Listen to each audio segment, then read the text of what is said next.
Good morning mga kabisi. Ngayong araw ng Matis, gagawa tayo ngayon ng cabinet. So yun, magtatawas tayo. Kaya lang, problema. Ngayon ang bubulo sa pwesto natin eh. Doon ka sa pinto. Doon ka sa pinto. Dito ka tumambay dito. Diyan, pwede ka naman dyan eh. Yan, diyan ka na. Sit na, sit. Stay. Diyan.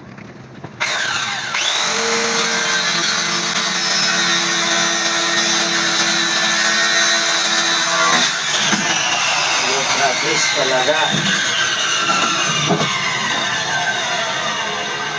Diba? Ipapasok na natin sa loob eh. Dito ka. Dito. Doon. Papaluin na kita eh. Doon ka. Dito. Dito. Bilisan mo. So yun, nabuo nga natin yan mga kabesit. At yun nga lang,